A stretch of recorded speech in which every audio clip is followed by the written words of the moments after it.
हम स्पष्ट कहना चाहते हैं कि मैंने अपना बयान पे मैं एकदम ही कायम हूँ। हाँ, मेरे बयान से अगर किसी को आहत हुआ होगा, क्योंकि मेरा भी प्रधानमंत्री है, मैं अपने प्रधानमंत्री का सम्मान करता हूँ, मेरे बात से अगर किसी को आहत हुआ होगा तो मैं खेद प्रकट करता हूँ। लेकिन मैंने ऐसा कोई भी बयान नहीं दिया जो उनको तकलीफ होगा।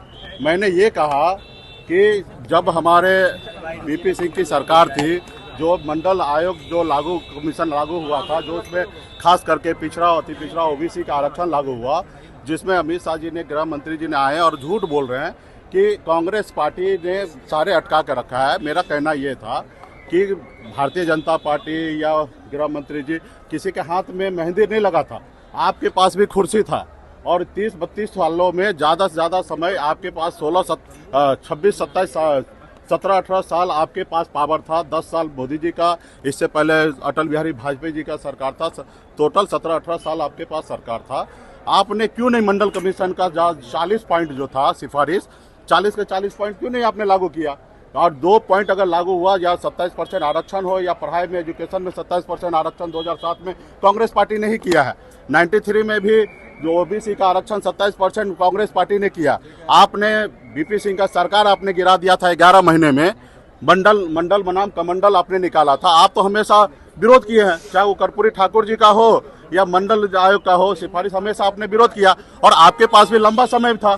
अगर आप चाहते थे ओबीसी SC ST का अगर कल्याण करने का, तो आपको काम करना चाहिए था। उसमें भी मछुआरा का भी सिफारिश है 37 नंबर पे, 40 पॉइंट में से 37वां पॉइंट पे मछुआरा का भी आरक्षण के लिए था कि SC ST में मछुआरा को शामिल किया जाए। तो ये आपने नहीं किया। बिहार के लोगों को झूठ बोल रहे हैं, आके अलग अलग बात कर रहे हैं। आप मंदिर, मस्जिद, हिंदू, मुसलमान, मुकेश सहनी क्या खाएंगे उस पर जिक्र कर रहे हैं। ये नहीं कह रहे हैं कि आपने ये किया। आपने बताइए कि आपने दिसंबर महीना में आपने हमसे मिलके कहा कि हम आरक्षण लागू करते हैं, और जब आरक्षण लागू करने की बात हुआ, सब चीज हो गया, आपने क्या किया? नीतीश कुमार जी को पलटा लिया और मल्ला के बेटा को आपने छोड़ दिया। तो हम अपने अधिकार के लिए लड़ाई लड़ रहे हैं। हम क्या गुनाह कर रहे हैं? हम अपने अधिकार के लिए लड़ाई लड़ रहे हैं। आपने हमारे विधायक को खरीद लिया, हमको सरकार से बाहर कर दिया, जो सरकार हमने बनाया था। आप बताइए कि हम आपका गुलाम क्यों बन जाए? हम अपने समाज के हक अधिकार के लिए लड़ाई लड़ रहे हैं। आपने गृह मंत्री जी आए, बोलते जातिवाद हम खत्म करेंगे, मेरिट पे राजनीति होगा। तो क्या आप चाहते हैं कि SC ST का, ओबीसी का, तमाम लोगों का आरक्षण आप खत्म करना चाहते हैं? तो इसलिए आप सारे चीजें आपको स्पष्ट करना पड़ेगा कि आप किसके साथ है। और रहा कि आप बताइए, मेरे बयान से हो सकता किसी को तकलीफ होगा। लोकतंत्र की लड़ाई लड़ रहे हैं हम लोग भाई, ये लोकतंत्र है। आप बताइए कि हमको Y+ का सुरक्षा मुहैया हुआ था और ये भारत सरकार के द्वारा दिया गया। और Y+ सुरक्षा जो होता है वो एक प्रक्रिया से मिलता है और एक प्रक्रिया से उसको खत्म किया जाता है। हम यहाँ पे कुछ बयान दिए जो उसको तोड़ मरोड़ के मीडिया के द्वारा, या वो तोड़ मरोड़ के वो सुने, जिससे उनको बुरा लगा। अब बुरा लगने से हमारे सुरक्षा से आपको क्या संबंध है? आप हमसे लड़ाई लड़ते, हम उस पर आपको बात करते कि हमने क्या कहा और आपने क्यों सुना। आप बताइए कि मैं यहाँ से हेलीकॉप्टर से उड़ा और मैं सिवान गया, और सिवान से उड़कर मैं जैसे सीतामढ़ी पहुंचा, ऊपर में ही था, और उतने देर में हमारा सुरक्षा गायब हो गया। जो लोग हमारे सुरक्षा कर्मी गए तो वो बोले कि आपका सुरक्षा विड्रॉल हो गया, और जबकि अभी तक ऑथराइज कोई भी लेटर हमारे पास नहीं आया। सिर्फ एक बयान को लेकर आप सुरक्षा वापस कर ले रहे हैं। यानी कि आप चाहते हैं कि मुकेश सहनी को मरवा दे, तो आप दे दीजिए फांसी का सजा मुझे।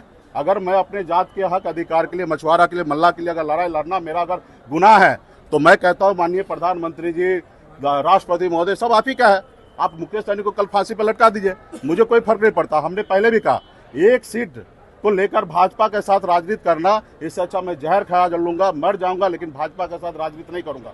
हाँ, मेरे अधिकार की अगर बात होगा, मेरा अधिकार दीजिएगा, तो निश्चित तौर पर हम आपके साथ खड़ा रहेंगे। अगर जब तक मछुआरा को बेटा को, मल्ला को बेटा को अधिकार नहीं दीजिएगा, हम चट्टानी एकता के ताकत के साथ खड़ा रहेंगे। जैसे दशरथ मांझी ने कहा था, जब तक तोड़ेंगे नहीं तब तक भाजपा को छोड़ेंगे नहीं। उसी तरीके से मल्ला का बेटा, आपसे वादा करता हूं कि हम लड़ाई लड़ेंगे, हम संविधान को बचाने की लड़ाई लड़े। आप बताइए, लोकतंत्र है। आपने हमें Y+ सुरक्षा दिया, किस आधार पे दिया? हमारे जान माल का खतरा था, आपने दिया। आप अगर मुझे अगर हटाना भी है तो Y+ से आप Y करते, उसके बाद अगर उसके नीचे भी आप कैटेगरी पे आते। आप एक ही झटके में आपने हटा दिया। तो खैर, मुझे कोई परवाह नहीं है।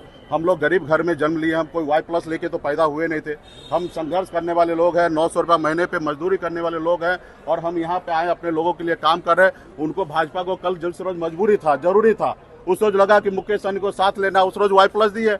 आज वो खत्म कर लिया, मुझे कोई एतराज नहीं है। यही तो हम नहीं चाहते हैं ना। कि रेबरी की तरह वाई प्लस ये वो सब बांटा जाए। अगर आपने प्रक्रिया से दिया तो प्रक्रिया से हटाना चाहिए, या आप बगैर प्रक्रिया से दिए। यही हम चाहते हैं कि संविधान जिंदा रहे, संविधान के साथ कोई खिलवाड़ ना हो। कोई सरकार सरकार आएंगे जाएंगे, ये देश हमारा रहेगा, हमेशा रहेगा। इस देश के लोग हमेशा रहेंगे। इसमें भाईचारा कायम रहना चाहिए। गरीब पिछड़ा के अधिकार की बात होना चाहिए। आज भी हमारे लोग के रहने के लिए घर नहीं है, तकलीफ होता। आज भी हमारे लोग इलाज नहीं करा पाता, अपने बच्चे को दम तोड़ देता उसका बच्चा, हम उसको कुछ नहीं कर पाते क्योंकि ना हमारे पास पैसा है, ना हमारे पास पावर है। तो हम उस पावर के लिए लड़ाई लड़ रहे हैं, पैसा के लिए लड़ाई लड़ रहे हैं कि हमारे लोग मजबूत होगा, उसको नौकरी मिलेगा, चीजें होगा। आप क्या चाहते हैं? लोगों को गुलाम बनाना? 5 किलो चावल देकर आप चाहते हैं कि देश के लोगों को हम गुलाम बना कर रखें? 5 किलो चावल से क्या होने वाला? और वही चावल किसी का घर का है? ये भारत सरकार का, देश के हर एक नागरिक का उस पर अधिकार है। लेकिन आप लोग अलग तरीके से कर रहे हैं। आपने कुछ नहीं। हम तो प्रधानमंत्री से हाथ जोड़ के आग्रह करता हूँ, प्रधानमंत्री जी आप हमारे भी प्रधानमंत्री हैं। देश के 140 करोड़ जनता जो है उसका आप माई बाप है। आप उनके बारे में सोचिए, गरीब युवा के बारे में सोचिए। जो आपने 2014 में वादा किया वो सोचिए। मैं तो कहना चाहता हूँ कि 2014 में जो आपने भाषण दिया वही भाषण दीजिए अभी।